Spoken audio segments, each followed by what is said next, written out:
Hello, CC. Hello, John. Sean, welcome.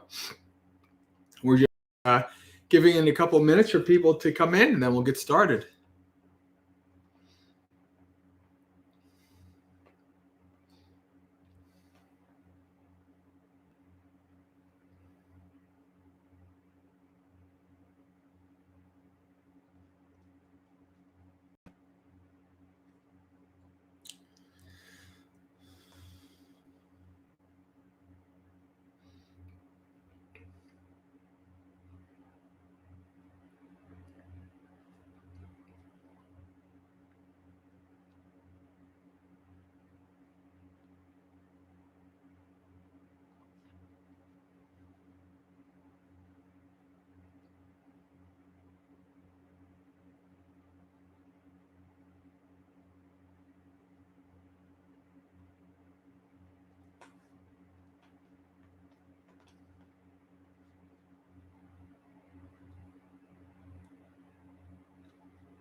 Welcome, Douse.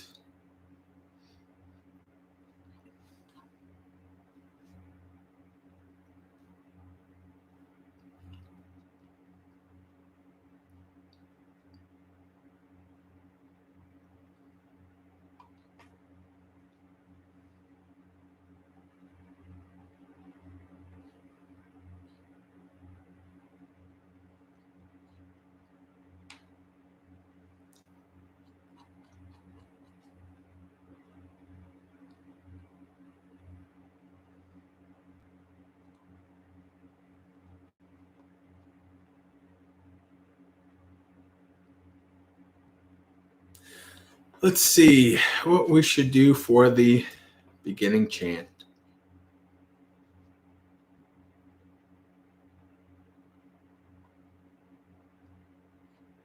I know, we should do Dana. That's what we'll do.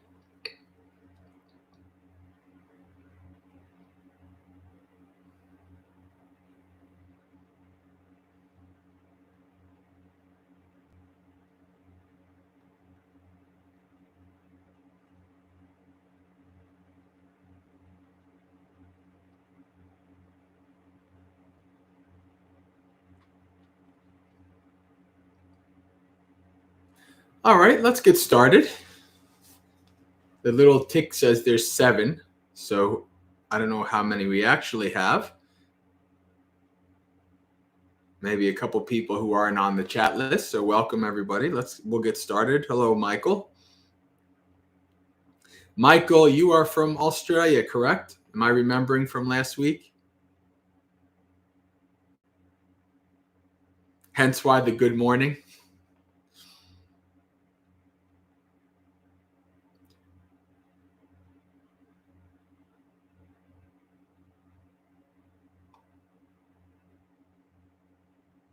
So it would be Dhammapalooza Moose Day. Monday for us, Tuesday for you guys on the other side of the world. All right.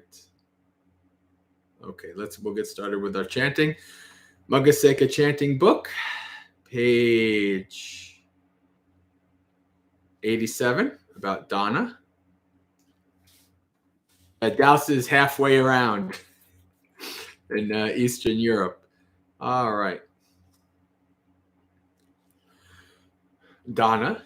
Na samane na brahmane na kapanandakita vanibake ladana samvibajeti anang panang chabojanang tang veya vuttitasikamo ahunang purisa dhammang ekachanang nadadanti ekachanang pavecchati tang ve pade savasiti ahu medhavino jana subikkavicho puriso sabbabutanukampako amodamano pakkireti deta dabasati yatapi meghotanaya vitta gajjavayitva pavassati talanang ninang chatpureti abhisandanto varina Evang eva ide kacho puggalo hottita deso.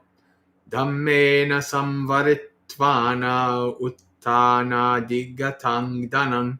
Tapeti anya pannena sammasatteva nibbake. Yattapi kumbo sampunno yassakat sachi adokato. Vamate udakkang nisesang na tatta parirakati. Tateva yachake disvahinang ukatta majjime. Dadahi danang nisesang kumbo via adhokato. Danang chapeya vajjancha attacharya charai inda. Sammanat tata chadamesu tatta tatta yatarahang. Ete ko sanghaloke rattasani vayayato. Anado balado hoti vattado hoti vannado.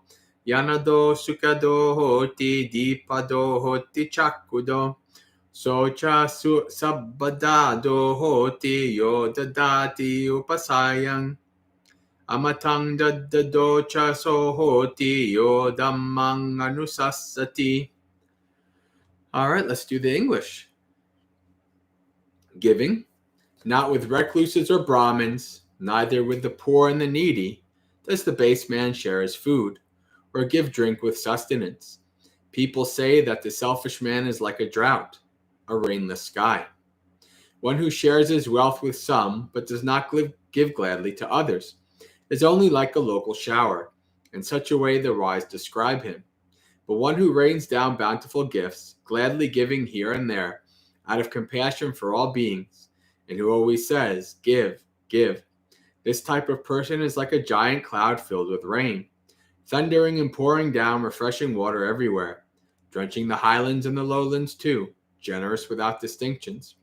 With his wealth collected justly, won through his own efforts, he shares both food and drink with beings who are in need.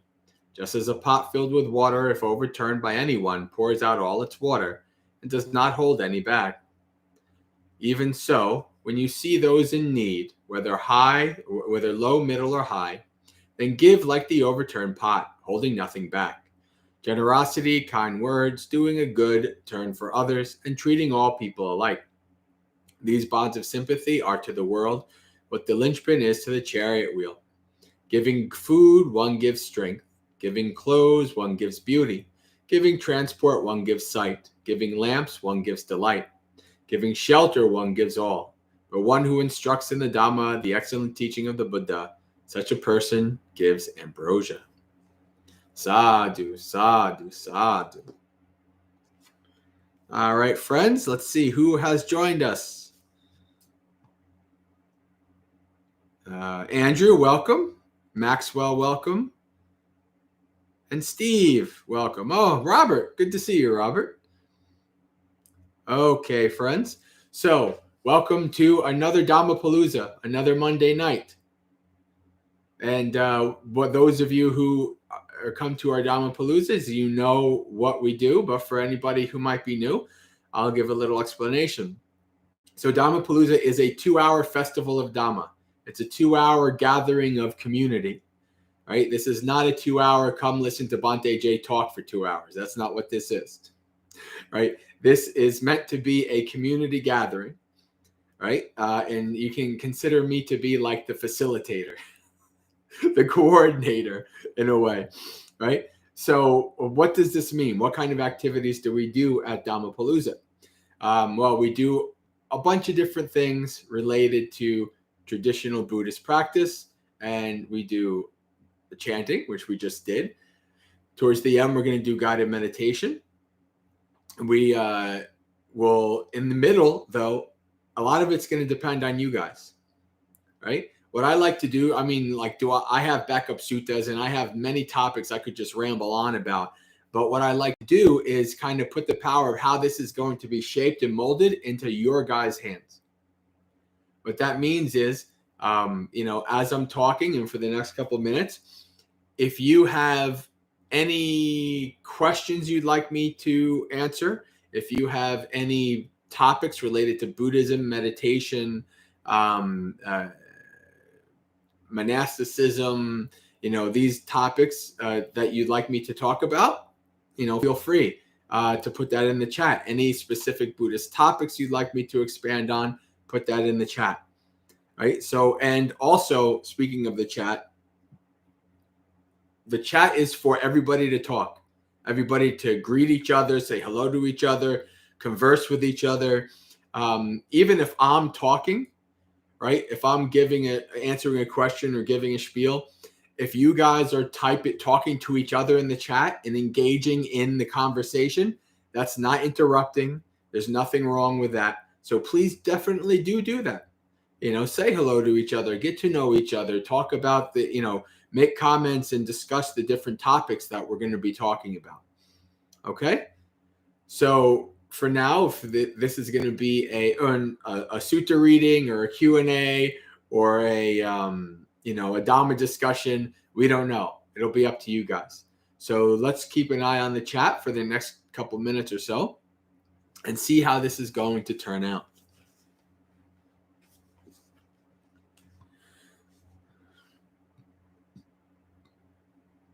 All right. Well, we have a question already. Robert knows the deal. He's been to many of these, so he already came out real strong, right up front. So if you do, but that doesn't mean that we're stopping here. So if you have any questions or comments or anything, put it in the chat.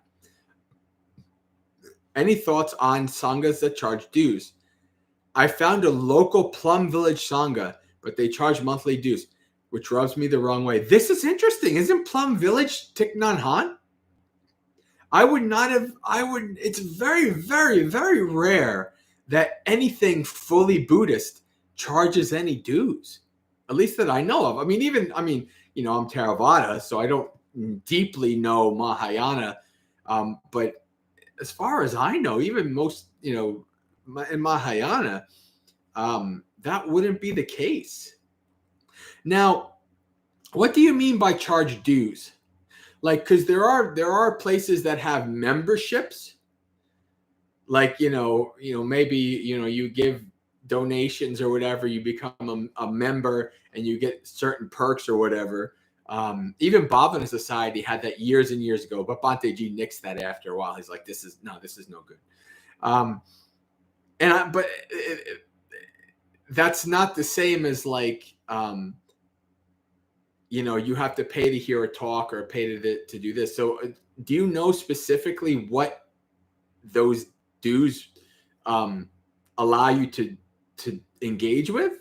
Maybe knowing a bit more specifically would be better.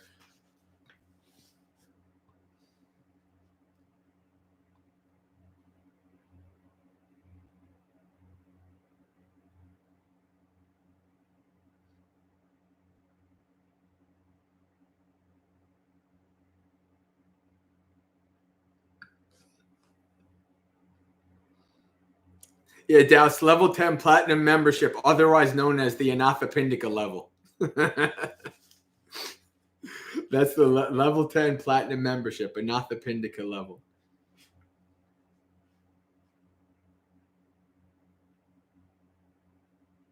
Level 1 would probably be called the miser level, or the what was how is it going, the Dana? The rainless cloud or something, or local shower. Yeah, the selfish man is like a drought or rainless sky. One who shares wealth with but does not gladly shove is like a local shower. There you go. So bottom level local shower, highest level Anathapindika. Right?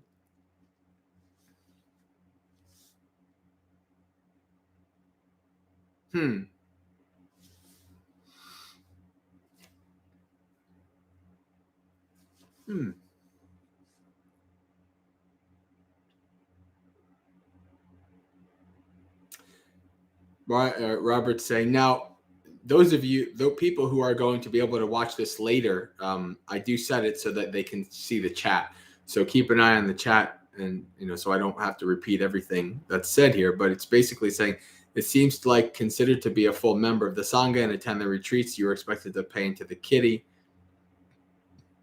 They don't have their own space. Yeah, that, I mean, but this is an official Plum Village place? I mean, I don't know what it means to be affiliated with Plum Village. Is like, when it comes to Plum Village, I'm out of my league because I really don't. I've never engaged or interacted with anything Thich Nhat Hanh ever. Like in terms of like the organization, meeting people that belong to it, that kind of stuff. So there's a lot of stuff there that I don't know.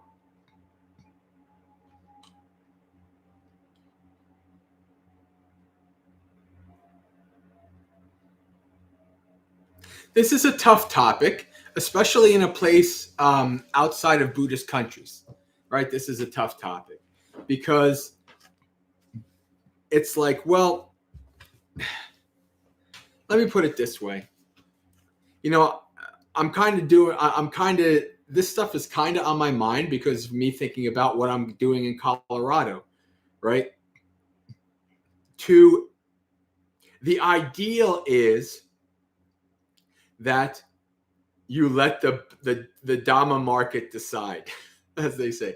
The ideal is that you put the service out there, and if people find value enough in it, they'll support it. That's the ideal, right?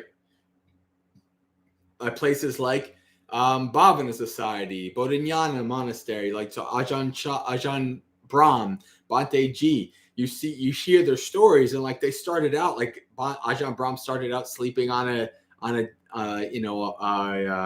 sleeping on a door. Bhante Ji started out, very kind of similar circumstances. You start out and you just don't know if you're going to make it, right? It really kind of is up to the supporters, and you have to build supporters. But there is also another aspect of that too. Like if you're smart about it, then you have to think, this is the businessman in me too. Like, because there's like location, how close to airports, how close to supporters, how close. You can't just like blindly go to a place. I'm going to start a place here, and then magically people are going to appear. You can't do that. You just can't. You do have to put some forethought into it, and some effort and things like that. And you have to build up slowly. It's not easy, and because you're dealing with a very, very limited pool of support, right? You're dealing with a limited pool of support. You're not in a Buddhist country where there's going to be 1 billion people all around. That's just not how it works. You're going to be in a place where, in some ways, you're even going to be competing, right? There's a Theravada place over there. There's a Thich Nhat Hanh place over there, but then there's a Chan Mahayana place over there, and all these kind of things. And like, you're almost like competing for a limited pool, which is one of the things. Like in Colorado, there's basically no Buddhist monks. I mean, there's a handful maybe, at least in Theravada. So like when I go to Colorado, in many ways, I won't be like impacting anybody else's, because it's mostly lay teachers. I won't be impacting their, their communities, because, if people wanted to, they can go to my stuff and the lay people stuff. I don't know. It's not like, but it's a tough thing. I mean, it's a leap of faith. Like, think about you just as a regular person. Think about becoming a monk, just leaving everything behind. Like anything that you could support yourself with is supposed to be gotten rid of, left behind. So literally, your literal life is supported by people, the generosity of others. And that's not easy. That's not easy for a person, let alone an organization. Right? So I can kind of see why they do it. But the ideal is always that really it should be free. I mean, I'll sink or swim on everything being free. This is one of the reasons why. I mean, listen, I'm not a published author yet, but many monks tend to publish. This is one of the reasons why I will never seek to publish any of my books like with Wisdom Publications, even though the royalties from Bhante Ji's books were a large part of keeping Bhavana afloat, and it still are. So I mean, there's benefits to that. Like, those royalties do. On one hand, his teachings are behind a paywall in that regard, but on the other hand, they also support you to be able to go to Bhavana for free. But like, I don't want anything Dhamma related to be behind a paywall. I don't believe in that. And I'm an idealist. That's just the way I am. But I do believe that will pay off for me in the long run. I do believe that putting that out there will make a difference. So that's what I'm going to do.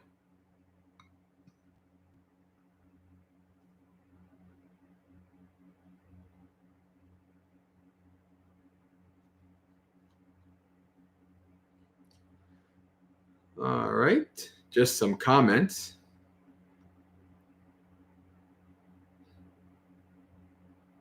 Not seeing any questions.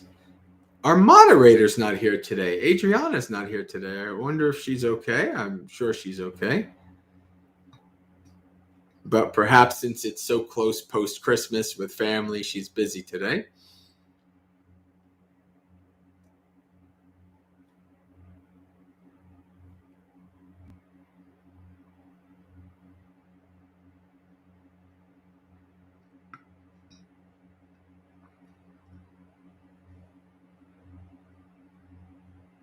All right, let's read a sutta then.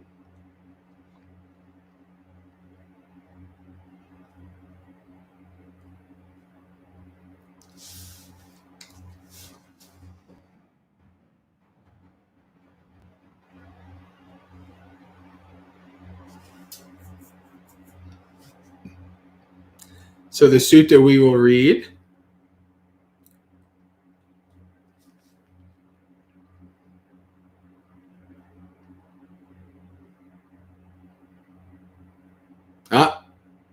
always happens. Always happens. Another question comes in right when we're going to read the sutta. That's how it goes. All right. I kind of asked this on the Ask a Monastic channel, but currently, how your thoughts about practicing the divine abodes as a primary path to Nibbana?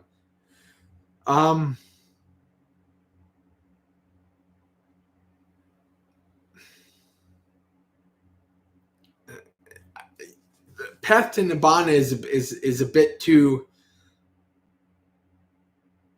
Like, what do you mean, path to Nibbana?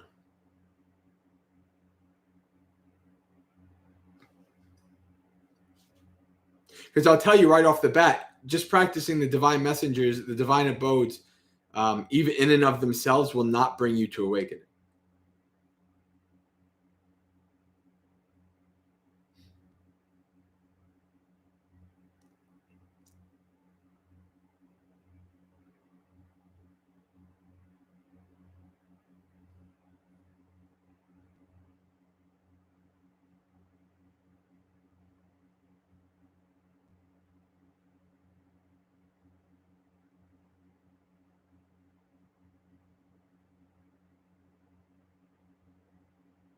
Just waiting on perhaps a clarification.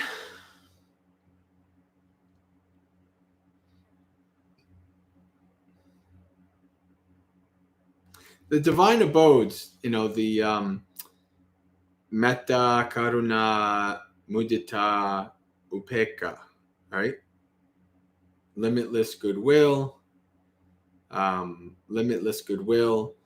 compassion, appreciative joy, and equanimity. What these build is a calm, tranquil mind, right? And The calm, tranquil mind is a prerequisite for samadhi. Now, if you mean, can I practice metta instead of mindfulness of breathing? Then I would say you could. Yeah, there's people who use metta as their primary samadhi practice, right? To calm and tranquilize their mind so that they can get into, deep states of samadhi and jhanas and such, right? That's done. Right? So it's a tool. It's a tool for developing your mind, but it's not a tool in and of itself of insight that develops wisdom to become awakened. Now, you can use them as a tool if you do it the right way, which is you're using the practices to calm and tranquilize your mind, and then you're bringing in the sati, sampajanya, you're bringing in the mindfulness practices to reflect on the three characteristics of existence, right? To start to see things as they are. So like in the one sutta, I forgot what it's called, in the Majjhima Nikaya, if I looked it up real quick, I could find it. Ananda gives 11 ways of becoming awakened, and 4 of those are the Brahma Viharas. If you use them with, with development of insight. So it is a way of doing it, but you have to understand why. Like, you have to understand exactly what it's doing. It's developing a calm and tranquil and peaceful mind to get into deep states of samadhi.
It is an absolute, Robert says, so it can function as a key part of the practice, but can't keep you all there all by itself. Yeah.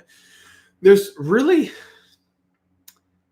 I don't know if you could consider any one thing within the toolbox of the Noble Eightfold Path that in and of itself brings you to awakening. That's the whole point, right? There is a toolbox of things to apply to your reality, to investigate your reality, to investigate this mind and body. And they all work together.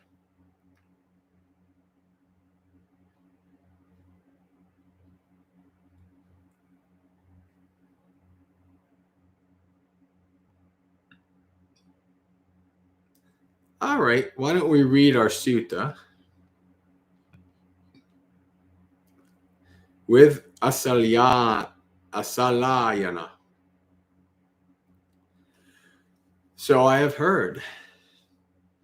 At one time, the Buddha was staying near Savatthi in Jeta's Grove, Anathapindika's monastery. Now at that time, around 500 Brahmins from abroad were residing in Savatthi on some business.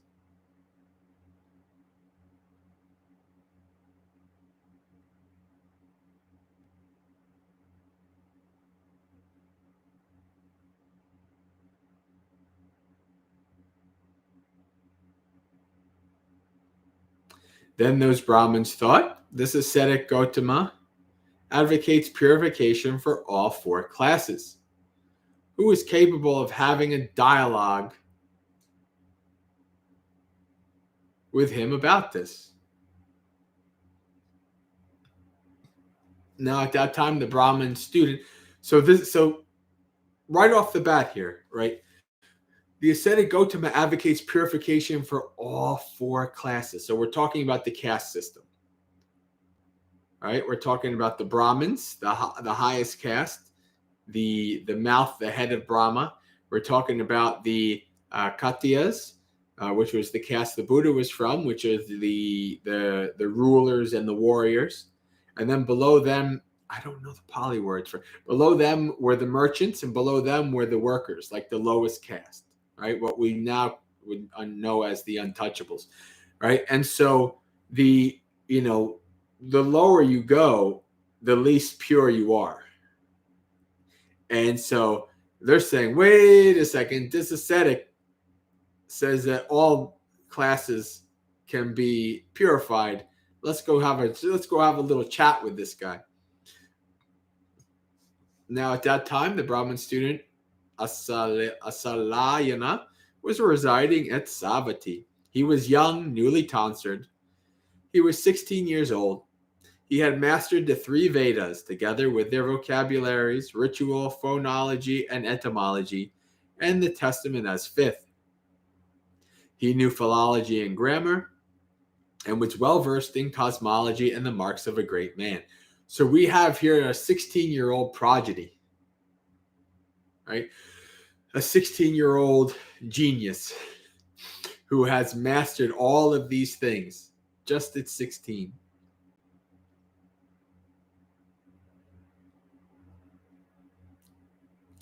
All right, Sean. Well, I see your question here.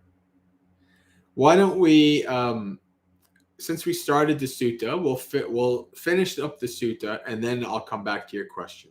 Okay? Then those Brahmins thought, this Asalayana is capable of having a dialogue with the ascetic Gautama about this. So either they were really confident in Asalayana's techniques, or they wanted to insult the Buddha by sending a 16-year-old after him. I don't know. That's an interesting thing. This ascetic Gautama advocates purification for all 4 classes. Please, Mr. Asalayana, have a dialogue with the ascetic Gautama about this. When they said this, Asalayana said to them, they say that the ascetic Gautama is a speaker of principle, but speakers of principle are hard to have a dialogue with. I am not capable of having a dialogue with the ascetic Gautama about this. No, but he's wise. He's like, wait a second. I can't have a conversation with this guy, but the Brahmin, the more senior Brahmins are pressuring him. For a second time, the Brahmin said to him, this ascetic Gautama advocates the purification of all 4 classes. Please, Mr. Asalayana, have a dialogue with the ascetic Gautama, for you have lived as a wanderer. And for a second time, Asalayana refused. For a third time, the Brahmin said the same thing. And they said, don't admit defeat before going into battle. When they said this, Asalayana said to them, clearly, gentlemen, I'm not getting through to you with what I say. They say that the ascetic Gautama is a speaker of principle. But speakers of principle, now this is Dhamma, right? They say the Samano Kalu Bo Gautamo Dhammavadi, right? So this is Dhamma being translated as principle here. But speakers of principle are hard to have a dialogue by. I am not capable of having a dialogue with the ascetic Gautama. Nevertheless, I will go at your bidding, right? You have to be respectful to the elders. The elders want you to go, so you go. Then Asalayana, together with a large group of Brahmins, went to the Buddha and exchanged greetings with him. When greetings and polite conversations were over, he sat down one side and said to the Buddha, Master Gautama, the Brahmin said, only Brahmins are the highest caste. Other castes are inferior. Only Brahmins are the light caste. Other castes are dark. Only Brahmins are purified, not others. Only Brahmins are Brahma's rightful sons, born of his mouth, born of Brahma, created by Brahma, heirs of Brahma. What do you say about this?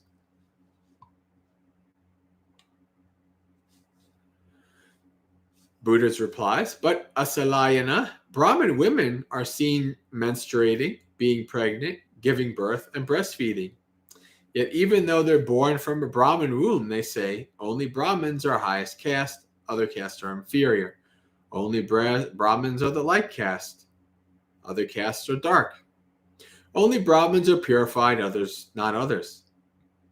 Only Brahmins are Brahma's rightful sons, born of his mouth, born of Brahma, created by Brahma, heirs of Brahma. Even though you say this, still Brahmins maintain their belief. What do you think, Asalayana? Have you heard that in Greece and Persia and other foreign lands there are only two classes, masters and slaves, and that masters become slaves and slaves become masters? Yes, I have heard. Then what is the source of the Brahmins' self-confidence and forcefulness in this matter that they make this claim? The response is, even though you say this, still Brahmins maintain their belief.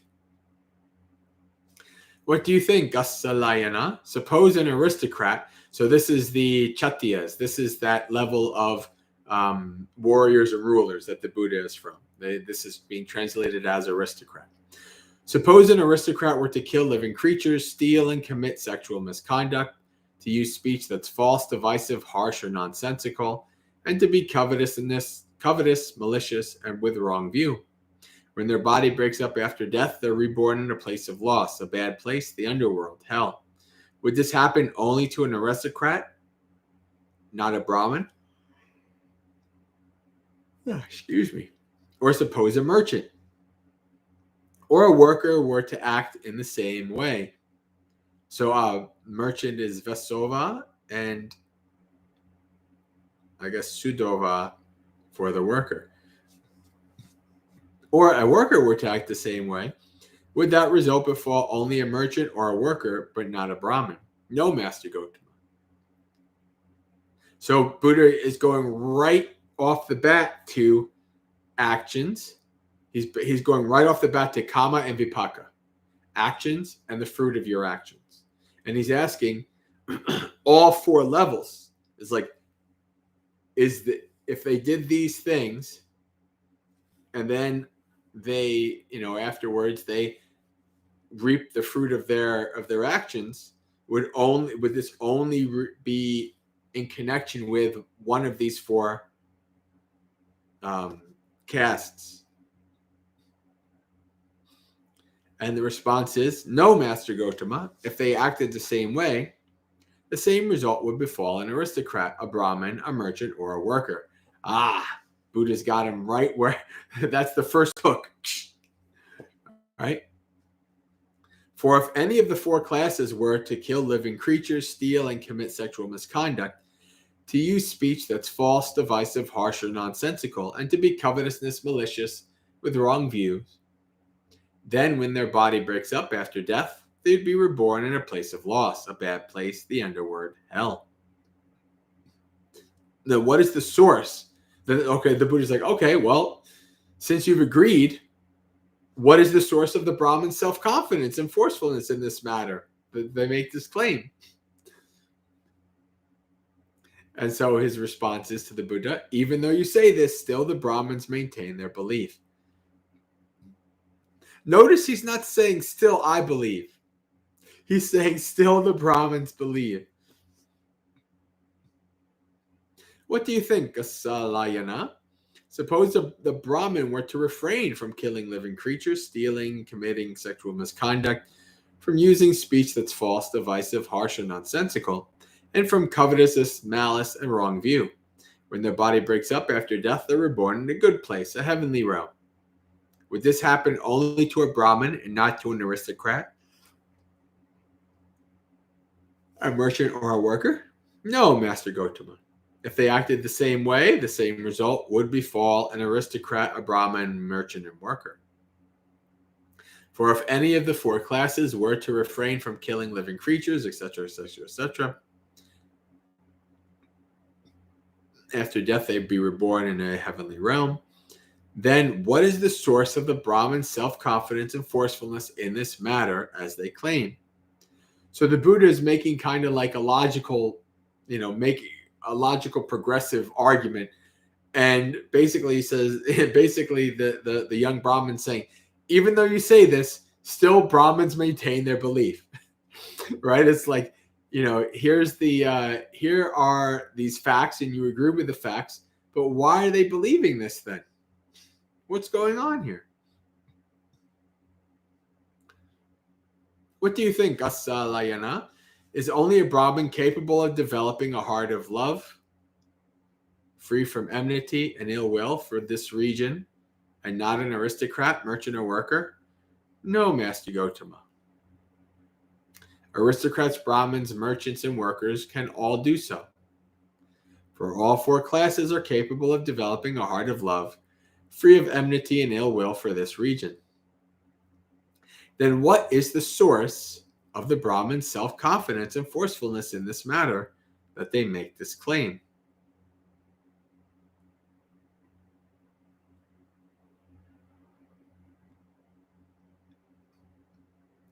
Even though you say this, still the Brahmins maintain their belief. What do you think, Asalayana? Is only a Brahmin capable of taking some bathing paste or a powdered shell, going to the river, washing off dust and dirt, and not an aristocrat, merchant, or worker? No, Master Gautama. All four classes are capable of doing this. Then what is the source of the Brahmin's self-confidence and forcefulness in this matter that they make this claim? Even though you say this, still the Brahmins maintain their belief. What do you think, Asalayana?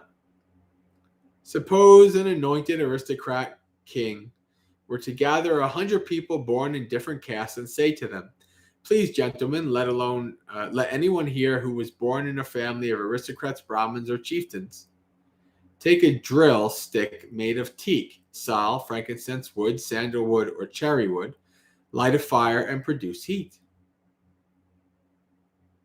And let anyone here who was born in a family of outcasts, hunters, bamboo workers, chariot makers, or waste collectors take a drill stick made from the dog's drinking trowel, a pig's trowel, a dustbin, or castor oil wood, light a fire, and produce heat.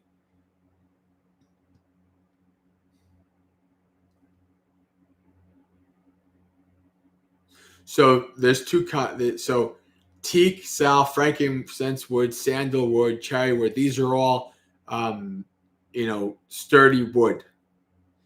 This has sturdy wood for the Brahmins and the chieftains, and the lower caste. They have a stick made from the animals' troughs and dustbins. So like really weak, probably rotty wood. And so which one would light a fire? Right? What do you think, Asalayana? Would only the fire produced by the high-class people with good quality wood have flames, color, and radiance and be usable as fire? All right, I'm wrong. This is interesting. So we are, I guess the Buddha is going to say that it can be lit. These, I guess technically they could be. The quality is just much harder, so it'll be a harder fire to start. Would only the fire produced by the high-class people with good quality wood have flames, color, radiance, and be usable in the fire, and not the fire produced with the low-class people with poor quality wood? No, Master Gautama. A fire produced by the high-class people with good quality wood would have flames, color, radiance, and be usable as fire, and so would the fire produced by the low-class people with poor quality wood. For all fire has flames, color, and radiance, and is usable as fire. Then what is the source of the Brahmins' self-confidence and forcefulness in this matter that they make this claim? Even though you say this, still Brahmins maintain their belief. Right? So this is like this view is ironclad. The Buddha cannot make an argument against it for them. What do you say, Asalayana? Suppose an aristocrat boy was to sleep with a Brahmin girl, and they had a child.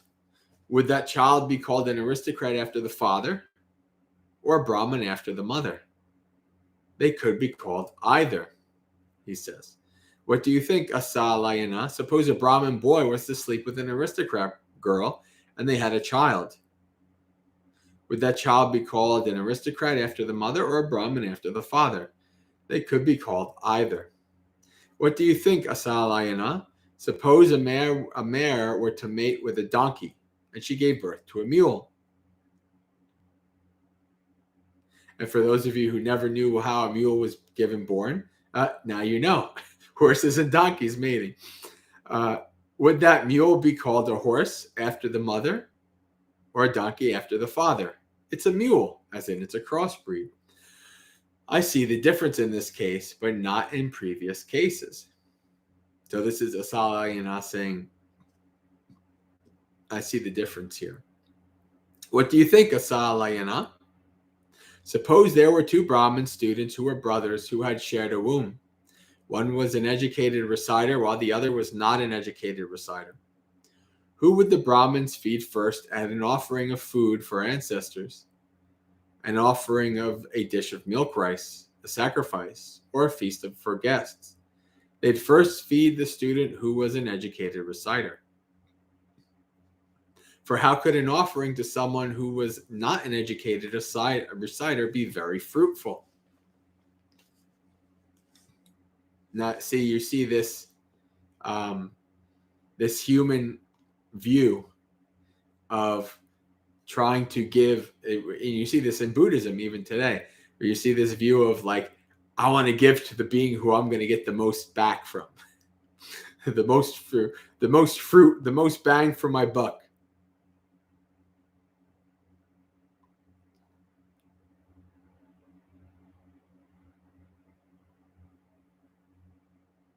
There is. Okay, welcome, Bella and Gautam.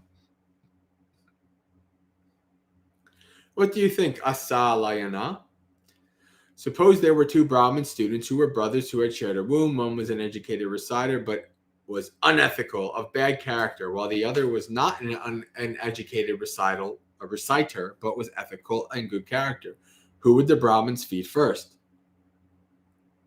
They'd first feed the student who was not an educated reciter, but was ethical and of good character. You have to think about, like, you have to know the context to see how genius Buddha is being here, right? The Buddha is essentially taking the concepts that this Brahmin would know very well and using them against him in this argument, right? So there's we know the concept of people want to give to whoever will bear the most fruit. And so he just made the comparison. And the first one is they want to give to the one that's the most educated. The second one is they want to give to the one who's the most moral. Right? Very interesting here.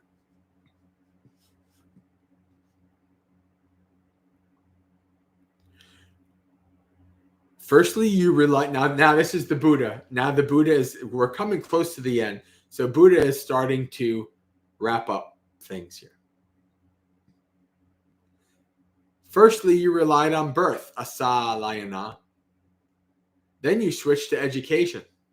Then you switch to abstemious behavior. Now you've come around to believing in purification for all 4 classes, just as I advocate. Right? Is this not, this is knowing this, the Buddha said to him, right? So this is genius. The Buddha says, first this, then this. Now you agree with me, don't you? That's very neat.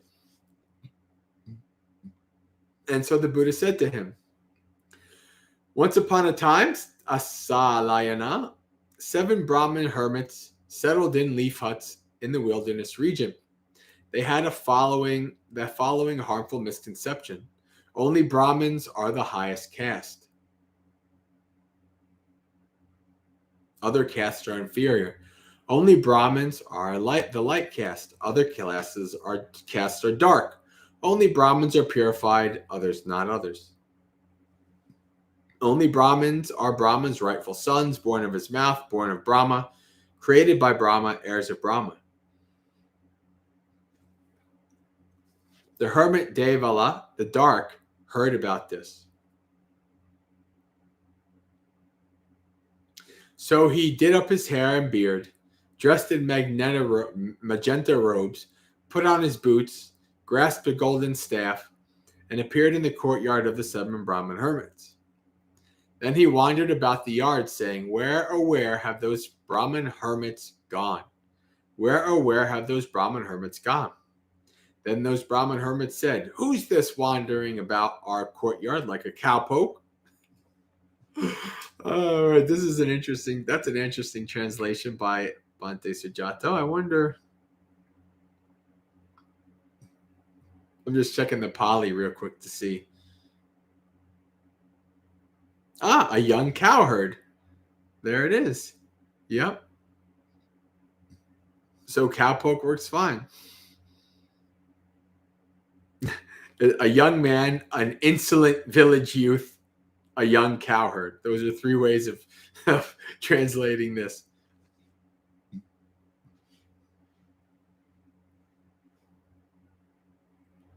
Yeah, Bhante Sujato has some interesting translations. Like one of our favorites on the Discord when we read is when they'll say, "What the hell, Ananda?" Like he translates it as "What the hell." It's enjoyable. Who's this wandering about our courtyard like a cowpoke? Let's curse him. They cursed Devala the dark. Be ashes, lowlife. Be ashes, lowlife. But the more the hermits cursed him, the more attractive, good-looking, and lovely Devala the dark became. Oh, this is interesting. Last week we went over ugly, didn't we? Right? This concept of throwing anger at the being and they became more beautiful. Interesting. I've read the sutta before, obviously, probably years and years ago at this point, but this is an interesting connection. Then those Brahmin hermits said, our austerities are in vain. Our spiritual path is fruitless. For when we used to curse someone to become ashes, ashes they became. But the more we curse this one, the more attractive, good-looking, and lovely they become. Gentlemen, your austerities are not in vain. Your spiritual path is not fruitless. Please let go of your malevolence towards me.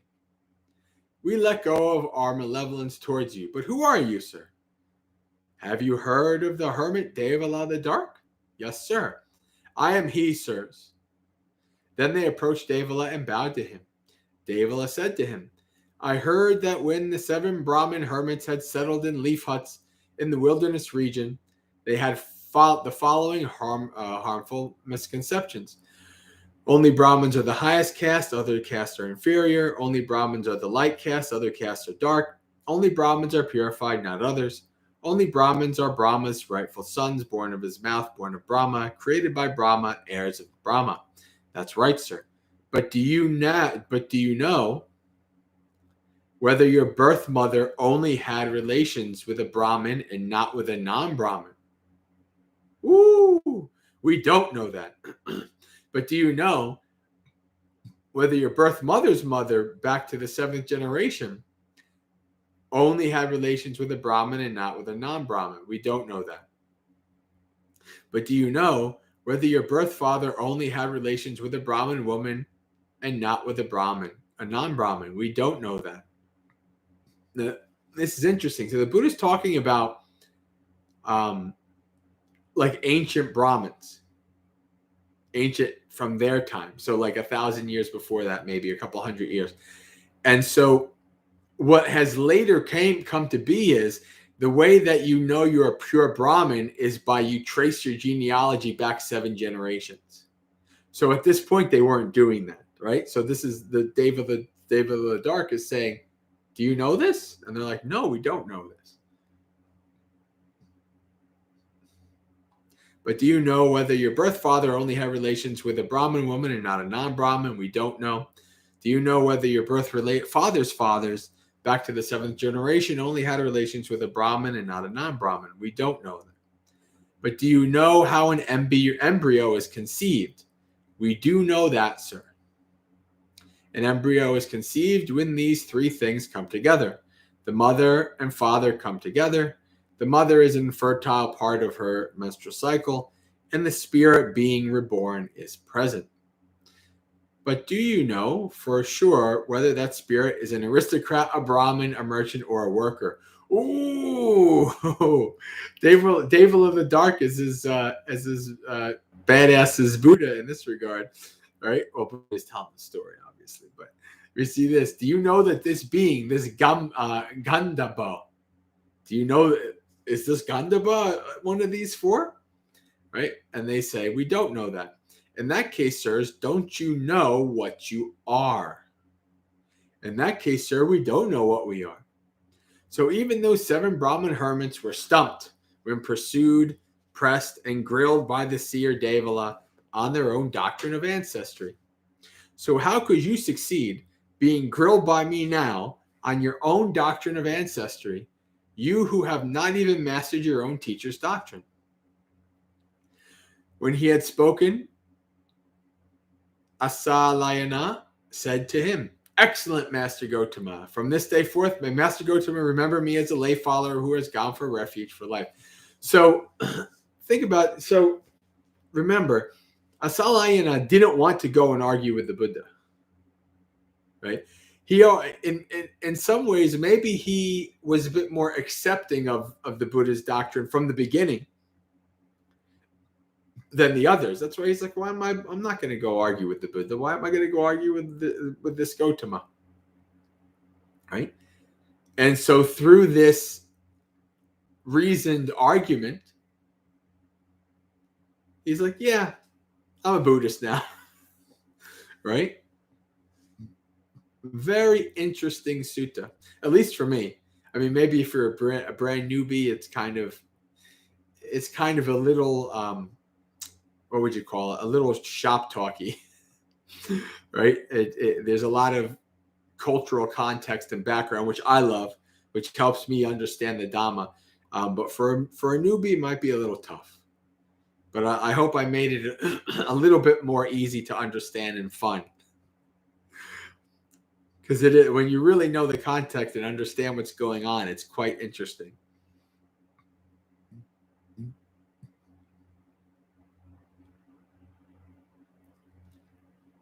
All right. So let's go back to Sean. Is Sean still here? Even if he's not, I'll still answer the question.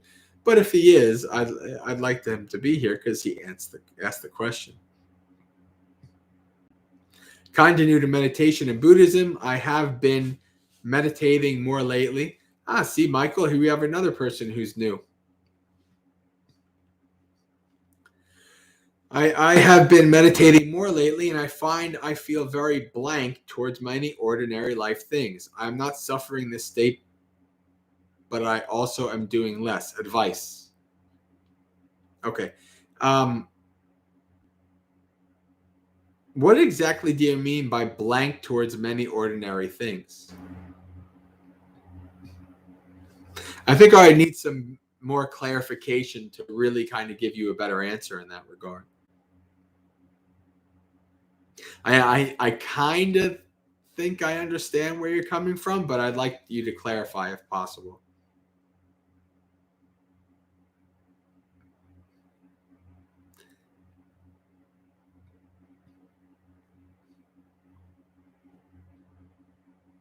Yeah, Das, I like Dayful of the Dark. This sounds like a pretty cool character, this guy.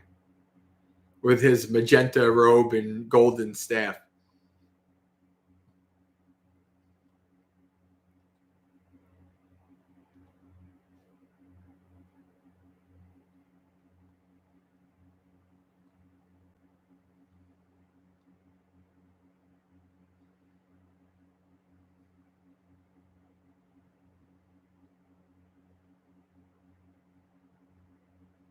All right, Steve, have a good one.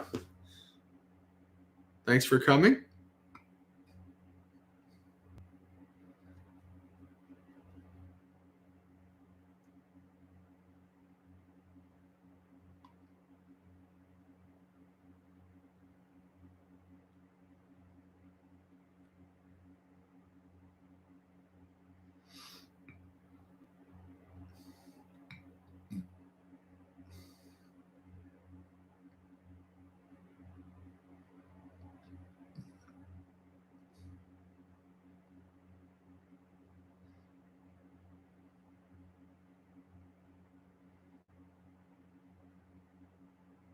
All right, Robert, have a good one as well.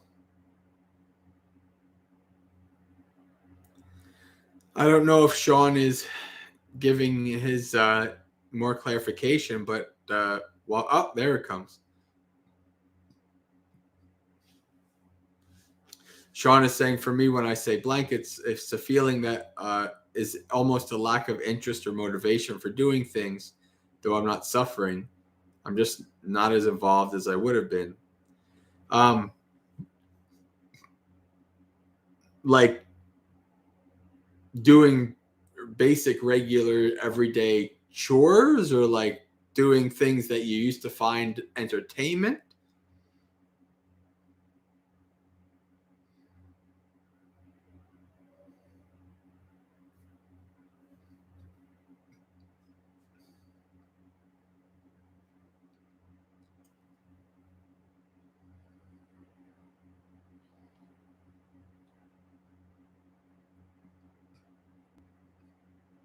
Well, I mean, this is something that definitely develops to a greater or lesser extent. Usually, it takes a bit longer.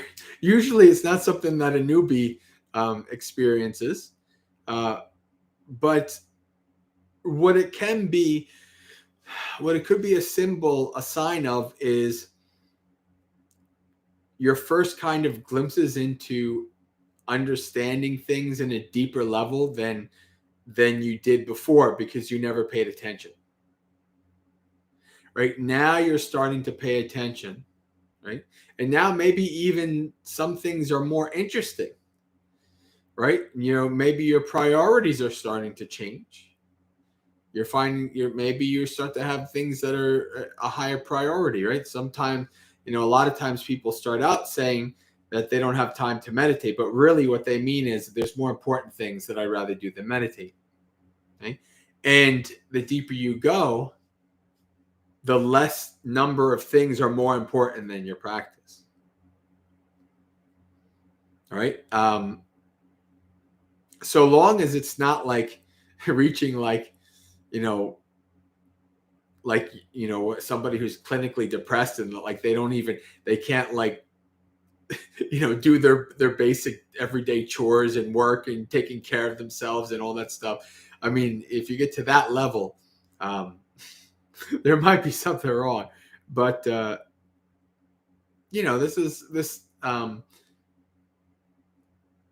this kind of lack of seeing less enthusiasm and doing the things that you had more enthusiasm for in the past, that's kind of part of the practice. It definitely is. And that kind of is peaks and valleys as well. Like, you will, you might be having a bit of kind of like beginner's luck kind of impactful period because you are now really starting to investigate things and starting to see things. And that is changing your perception and changing your how you perceive and understand things and the value of things.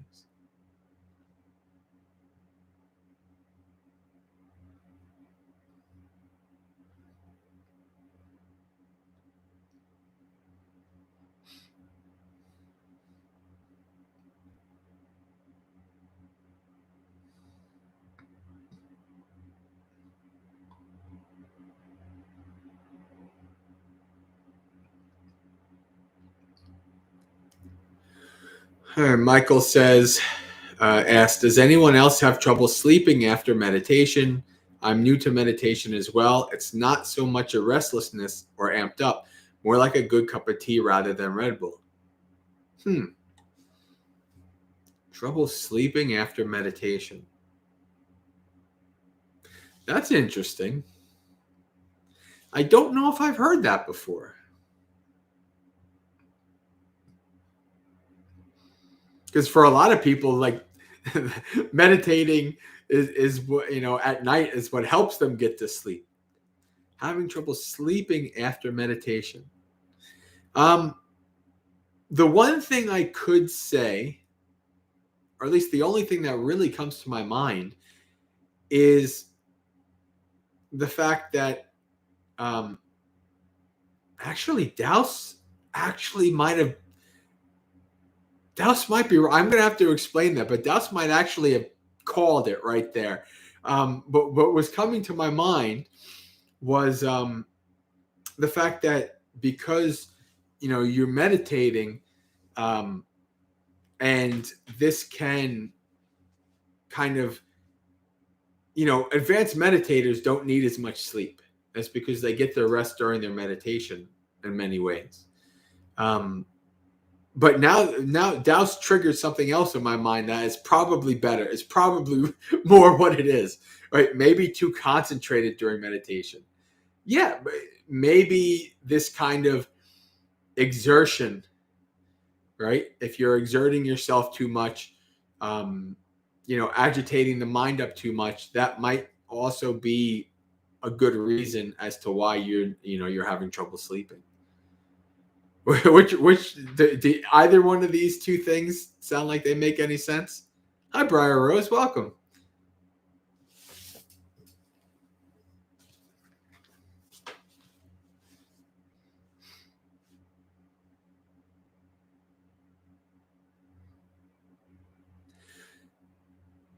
Well, I don't know. Maybe you're not a weirdo, Michael. If you ask that question to somebody who's been a monk and been teaching for like 30, 40 years, maybe they've met other people like you. See, this is the thing. There's many things that are universal in the practice, but there's a lot that's not. So I don't think there's not one person that could, if they become a teacher or like somebody people ask questions of, there's not one person that would know personally the experience of all other people. It just doesn't exist. There's such a huge variety. So what usually happens is, if you're meeting, I've had interviews with hundreds of people at least during all the retreats I did and stuff like that. I've answered questions from thousands of people at this point. And so the more you do, the more you kind of see, oh yeah, I remember, this person's asking, I remember 5 years ago, that person asked the same question and I told them this, and then they reported back to me as to whether that worked or not.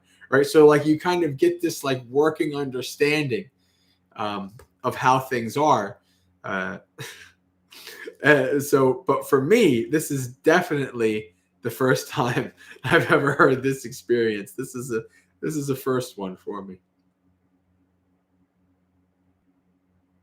Sometimes I think I'm trying too hard, so it might be that. It just might be, actually. It might be.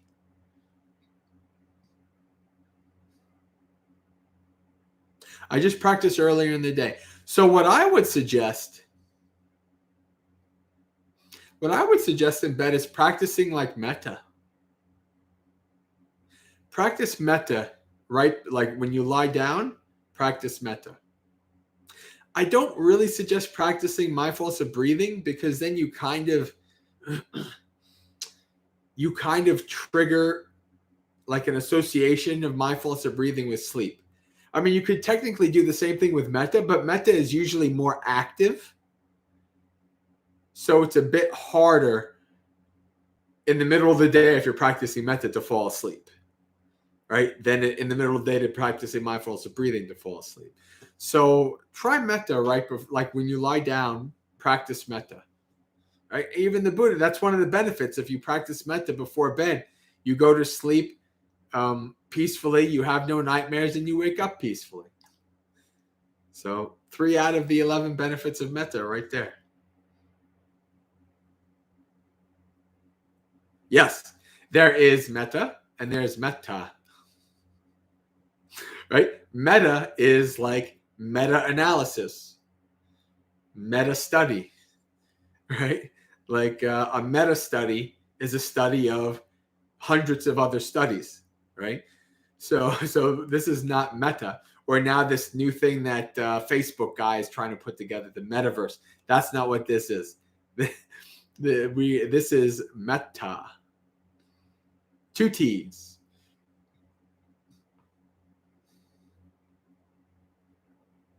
Oh, that's right. I forgot you're new, so you probably don't know. I will give you my, I wrote a 5-part series on my website.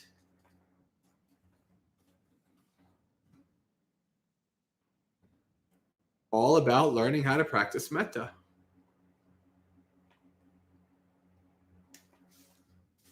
So you can check that out.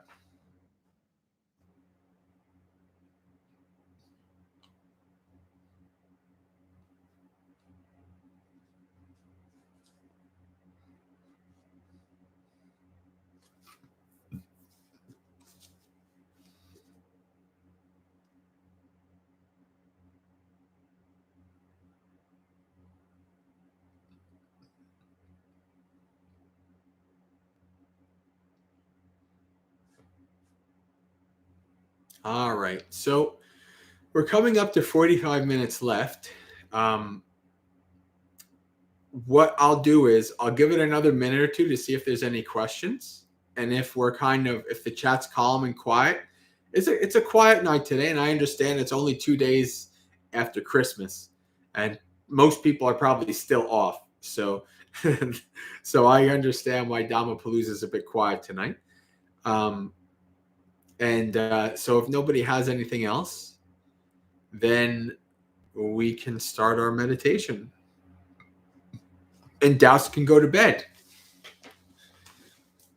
But Douse, you woke up pretty late. You were at Morning Monastery Experience, which was 8 a.m. my time and 1 p.m. yours. So you woke up afternoon.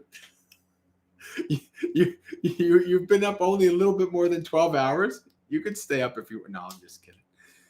I always appreciate, Douse, how you engage and are with us and active in our events, even though they're often much later. It's very appreciated.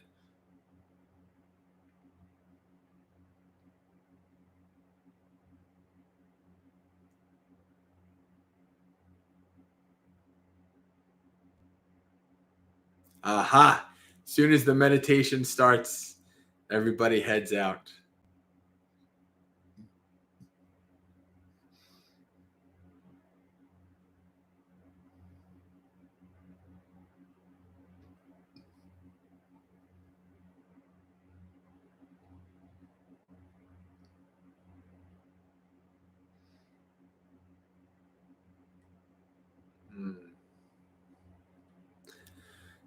All right, friends. So yeah, I'm going to say we will do our meditation. And then what we'll do is we'll have our last, what we were doing before I left for 5 months and disappear for 5 months. What we were doing was we were spending time towards the end reading some verses from the Samyutta Nikaya. Maybe we'll do that still. Maybe we'll continue with that. But let's do our guided meditation now.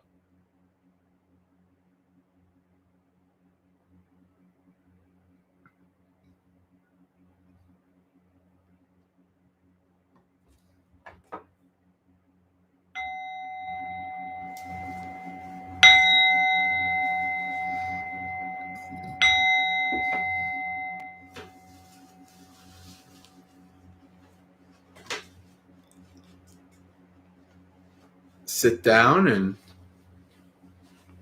put yourself in whatever posture you'd like to sit in for this meditation. Whether sitting on a chair, a cushion, a couch. We'll spend a little bit of time scanning through our body, which we do for two reasons. The first is to slowly go from the external to the internal, bringing our awareness and our attention onto the body is a bit easier to do so rather than jumping right into the subtle breath. And the second is to watch our body and to adjust our body in a way that is stable and comfortable for our posture.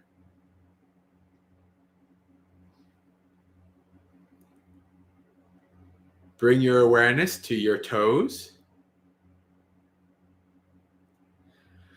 If you like, you can wiggle your toes if that makes you able to be aware easier. By being aware, I mean to bring your awareness to whatever sensation, whatever feeling arises in that part of the body.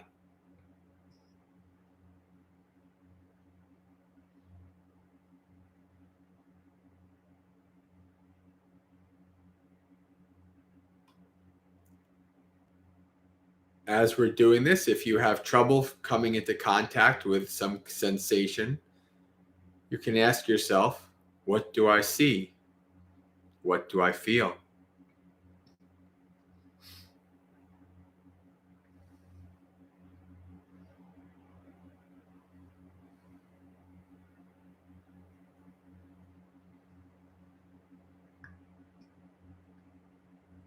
Bring your awareness through the rest of your feet, up to your ankle.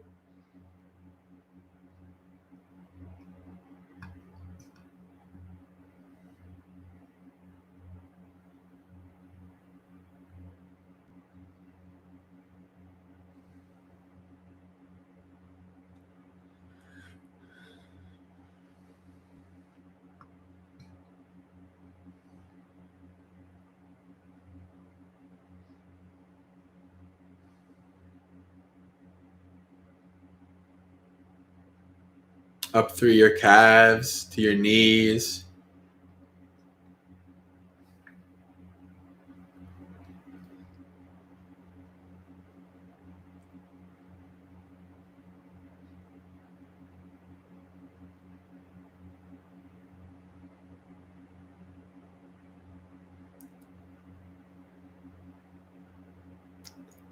Through to your thighs.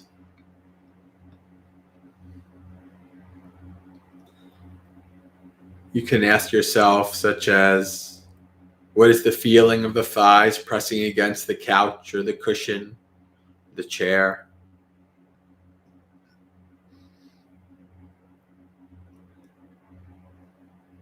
As you're scanning through your body, you might notice small feelings of discomfort. Or you might notice how your posture, that part of the body, is causing your posture to be imbalanced, creating slouching and leaning. Now is the time to fix that posture, fix that imbalance. Now's the time to adjust your posture to alleviate that small feeling of discomfort.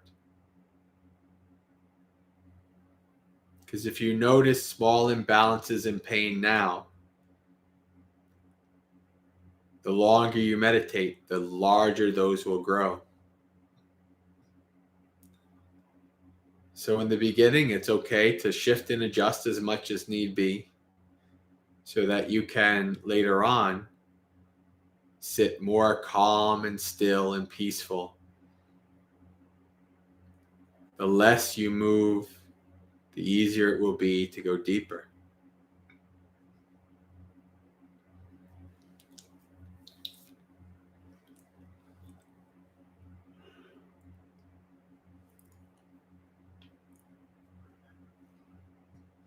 Bring your awareness through your thighs to your hips and pelvis.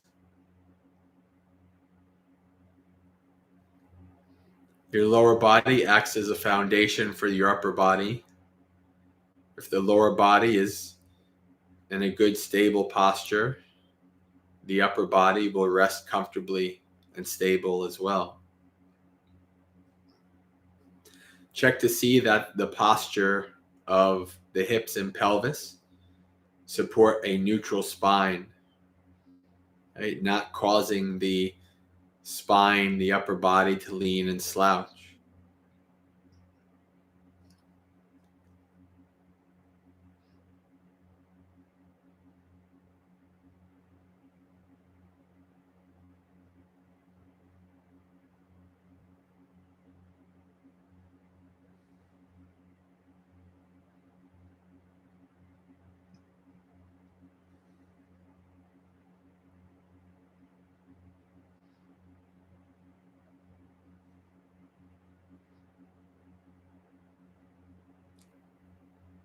When you're done with the lower body, bring your awareness up through the spine, through the abdomen and the chest,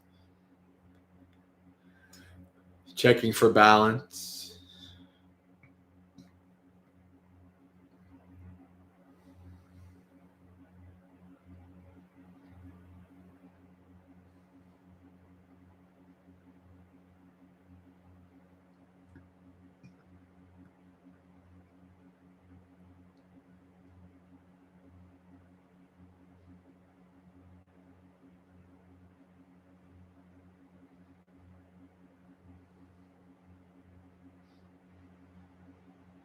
Bring your awareness to your shoulders. Check that they're hanging loosely, not scrunched up and tight.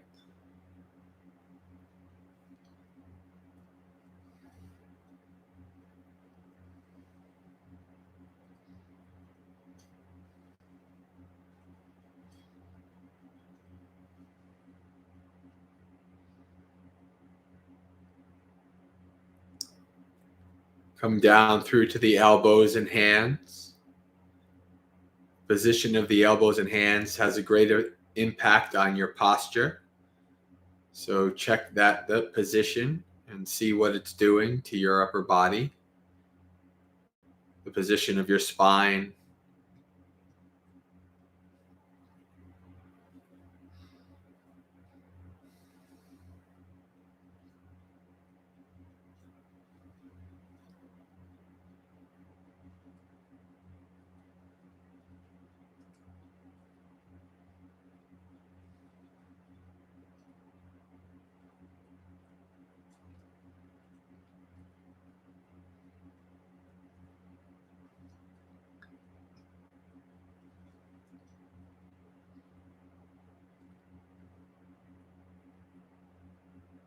And finally, bring your awareness up to your head. Check to see that your chin is parallel to the floor. The head is not lounging or leaning one way or another.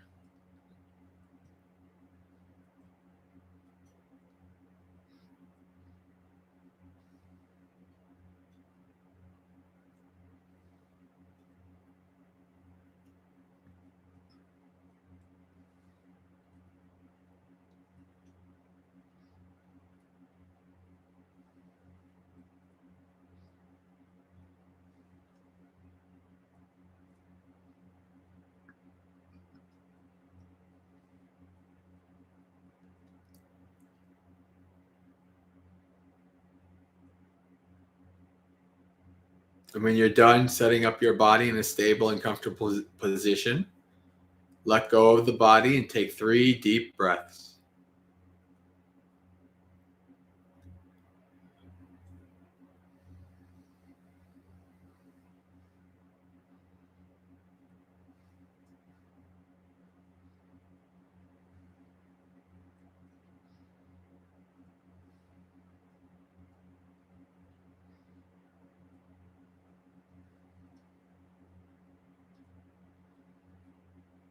And then let go of the breath.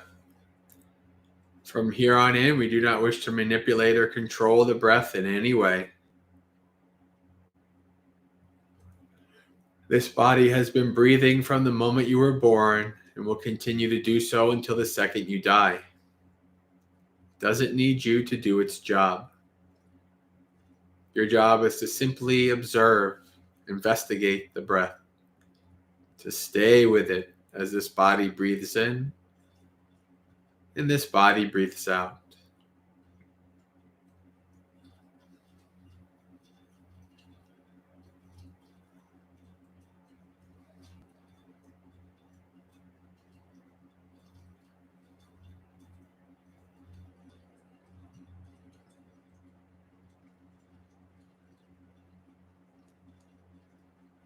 Friends, we come to our meditation with many responsibilities, worries, and burdens. Family and friends, work and school. Many things that will seek to come to our mind and distract us as we practice. For the time of this meditation, we practice laying down our burdens, letting go. Just as the mighty Atlas holds the world on his shoulders, so too do we hold our world on our shoulders. A heavy burden. Lay your world down and follow the breath. There'll be plenty of time to pick it up later. But for now, let go.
As you're following your breath, your mind will become distracted, bored. It will leave and will go to the other side of the country, galaxy. It will go to the past or the future. Anywhere but there with the breath. Or external distractions will come like sounds outside, which will give the mind an excuse to go away or become agitated. When this happens, you will get lost for a time, but then you will start to have a dawning awareness that you've been distracted away from the breath. This is when you acknowledge, marshal your mindfulness fully, become fully aware and acknowledge that you've been distracted.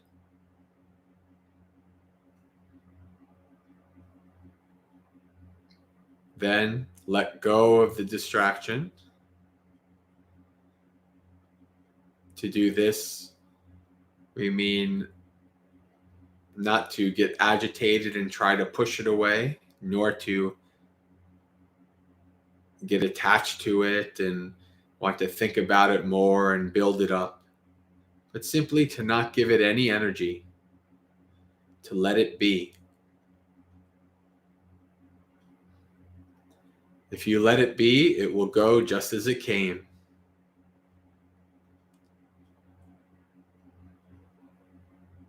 Thoughts and distractions will just flow through your mind like a river, arising, persisting for a time, and then ceasing.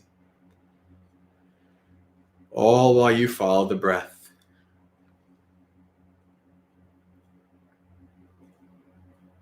So whenever you're distracted away from the breath, acknowledge, let go, and then return to the breath. Over and over.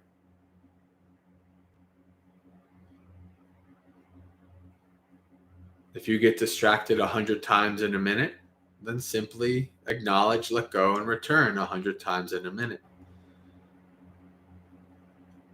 The distractions are your practice. You did not do anything wrong or fail if you're only able to follow 3 breaths before you get distracted. This is normal. Acknowledge, let go, and return.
Continue to follow the breath as I give these instructions on metta.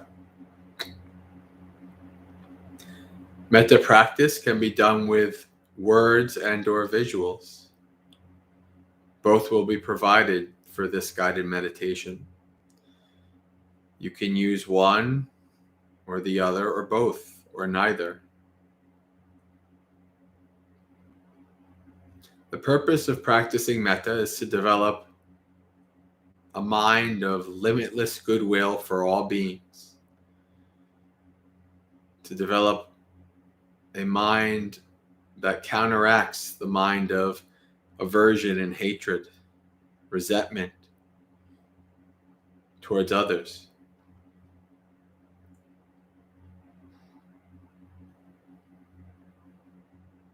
And so we'll start our meditation with the person that we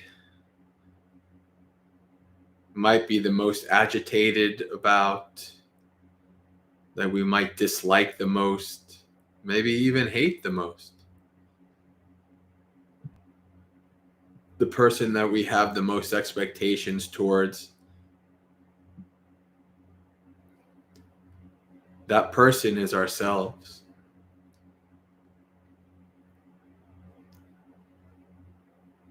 If you like, you can visualize a picture of yourself in front of you, like looking in the mirror.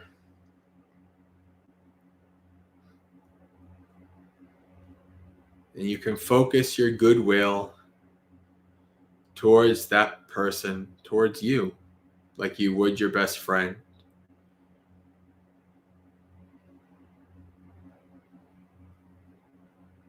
Repeat these words. May I find happiness.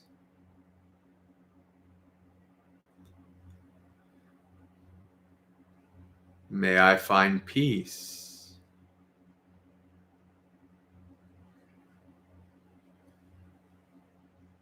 May I live in friendship with all beings.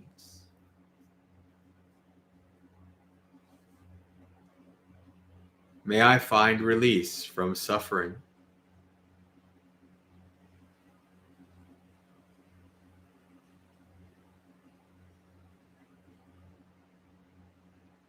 When we say these words, we don't want to just simply repeat them over and over like a mantra.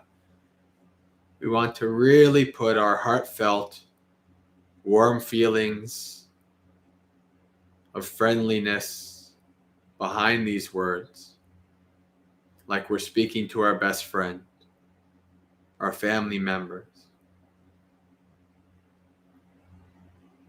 Practicing metta develops a mind free of ill will and warm-hearted feelings of friendliness towards all beings. Like being around the dinner table with all of your family or friends, whomever you hold most dear in this world, but then expanding that table with an invite for all beings to join it.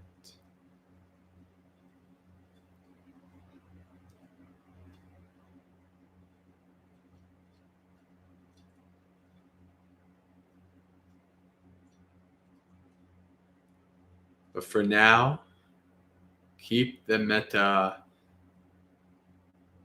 coming towards you. May I find happiness.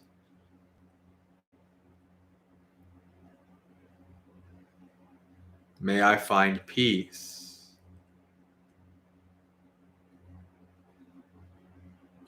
May I live in friendship with all beings. May I find release from suffering.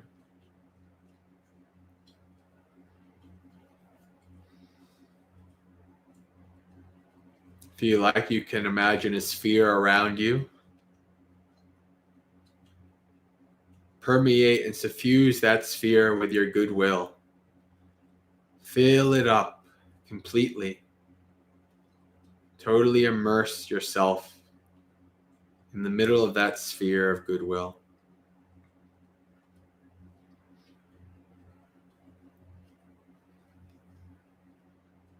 May I find happiness.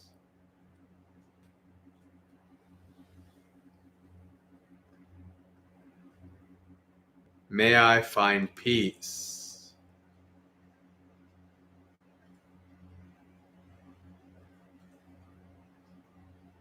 May I live in friendship with all beings.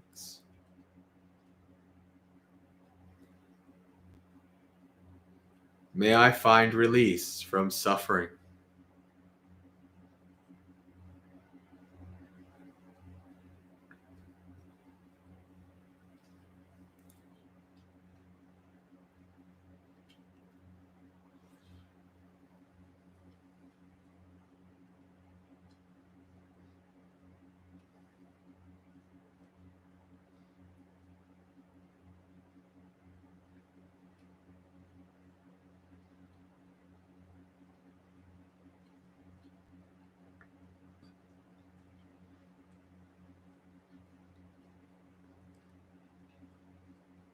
Now, take that sphere and grow it. Expand the sphere to totally encompass the entirety of whatever building you're in, pervading all the humans and non-humans, all living beings in that building within your sphere of metta.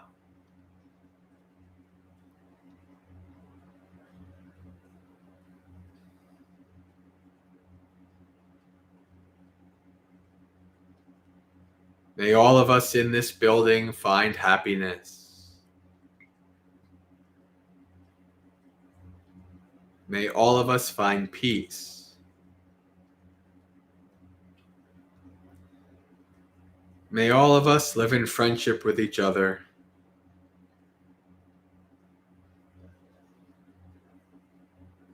May all of us find release from suffering.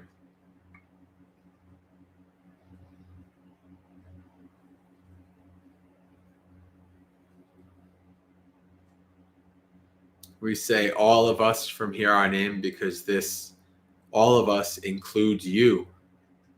The sphere that you're in the center of keeps getting larger and larger, but you're still there. All of us, all beings within that sphere.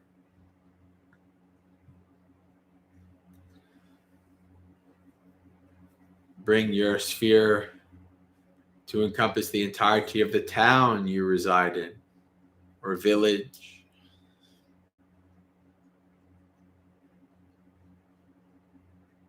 May all of us in this town find happiness.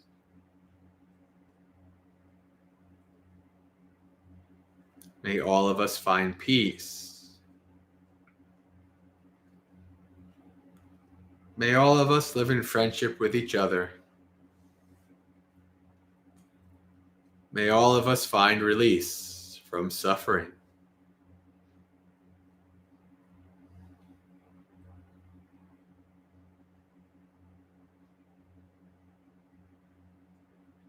Spread your sphere to encompass the entirety of the state or province or region that you live in.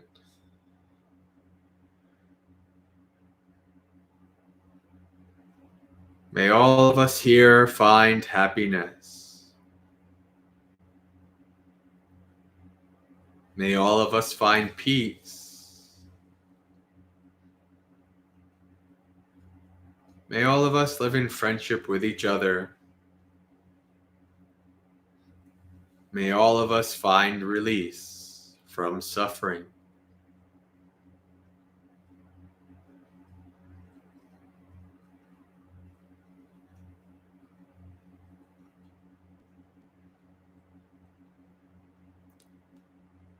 Spread your sphere to encompass the entirety of the country that you're in.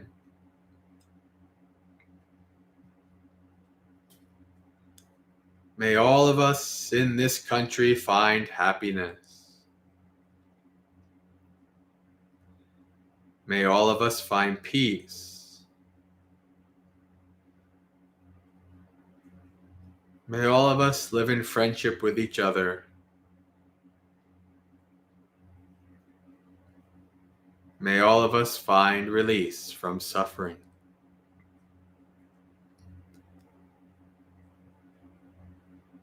Metta is appamana, limitless. Mahagada, exalted. This means that when we practice metta,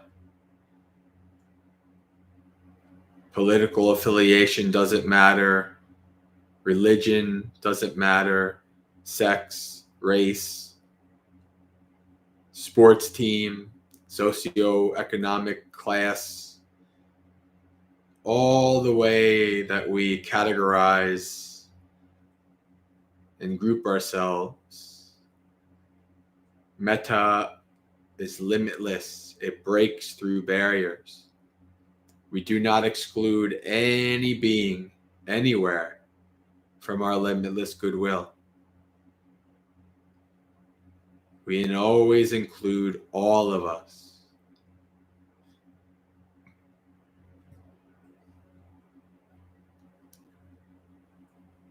Bring your awareness, bring your sphere larger to encompass the entirety of this planet Earth. Our pale blue dot in a sea of darkness. Our home. May all of us beings, trillions of beings, large and small, seen and unseen, so many types of beings, may all of us find happiness.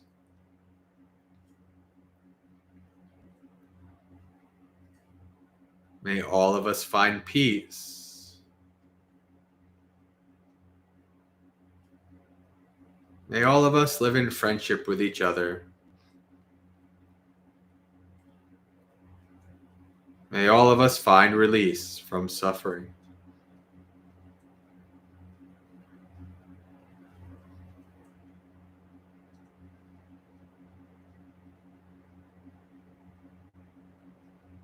Spread our sphere out into the cosmos to encompass the entirety of our home galaxy, the Milky Way, with billions upon billions of suns and planets.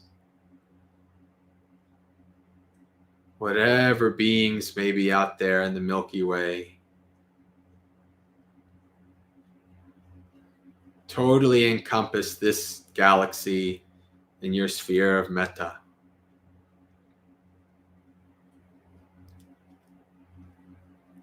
May all of us in the Milky Way find happiness.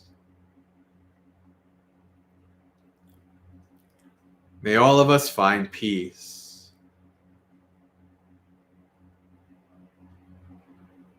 May all of us live in friendship with each other. May all of us find release from suffering.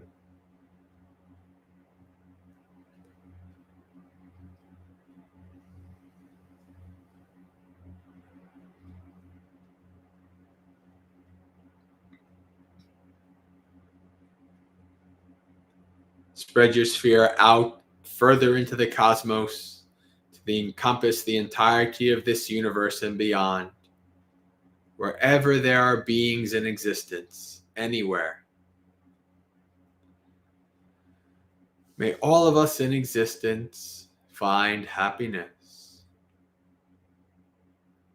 May all of us find peace. May all of us live in friendship with each other. May all of us find release from suffering.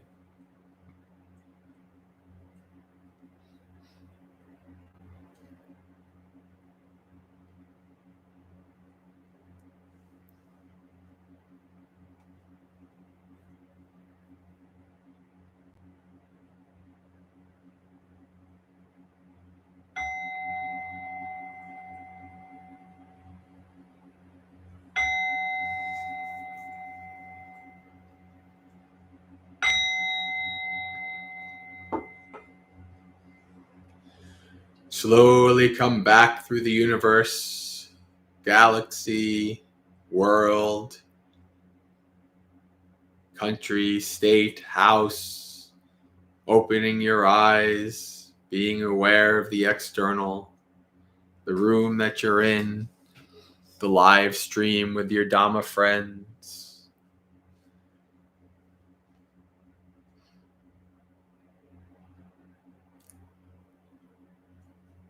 Observe that post-metta glow.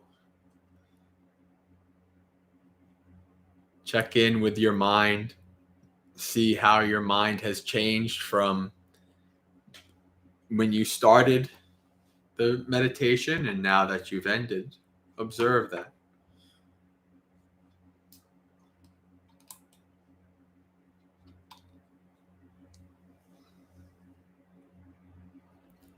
All right, friends. So who do we have left with us? We had the Fantastic Four for our guided meditation at the end. Dao stayed the whole time. Wow. Well, I hope you'll able to have some good, peaceful sleep now, Douse, after your meditation, your mindful metta meditation. Ah, very good, Michael. I'm glad you stayed. So you have experienced some metta.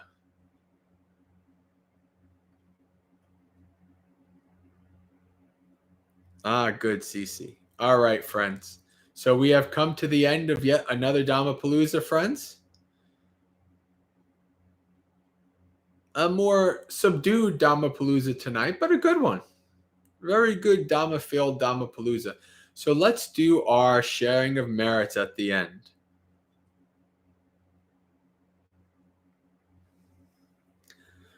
Dukkha patta chani dukkha, bhaya patta chani bhaya, soka patta chani soka, hontu sabbe pipaniyo, etavata cha mehi, sampadang punya sampadang, sabbe deva anumodantu, sabba sampatti siddhiya, akasata chabumata, deva naga mahiddika, punyang tang anumoditva, charangra kantu sasanang. May the suffering ones be suffering free, and the fear-struck fearless be. May the grieving shed all grief, and may all beings find relief. May all beings share this merit that we've thus acquired for the acquisition of all kinds of happiness. May beings inhabiting space and earth, devas, nagas, and yakas of mighty power, share in this merit of ours. May they long protected Buddha's dispensation. Sadhu, sadhu, sadhu. Okay, friend. Hello, Elaine. Welcome. All right, friends. You have a good night. The next time we do Dhammapalooza, next Monday, I will be in New York City with the Indonesians at Indonesian Buddhist Family of New York City in Queens. So we will be doing Dhammapalooza, hopefully for the next month, we'll be doing it with another monk, Tan Santi, who is a 3 or 4 Vasa monk who was ordained at Temple Forest up in New Hampshire. So we'll see if he wants to do it with us. I think I have invited him already, and he may or may not, but I think he will. When I was at there last time, and I say with Bhante Pamuto, we had Bhante Pamuto with us too. I always enjoy when we have multiple monastics with us for Dhammapalooza. And those of you who are on our Discord Sangha, Magaseka Discord Sangha, you see that all the time because there's 3 or 4 monastics on there with us, which is good. So, but next week we'll be in New York City, and you'll be wherever you are. So, all right, friends. And don't forget, every morning, 8 a.m. Eastern Time, USA, we are doing morning monastery experience. So it's a half-hour experience like you would if you were staying at a monastery. Some chanting, some precepts, a little Dhamma talk, these kind of things. Hello, Rojo. Good to see you, Rojo. It's been a while. So, friends, I wish you a very spiritually successful and peaceful week. Sukhi Hotu, may you be happy.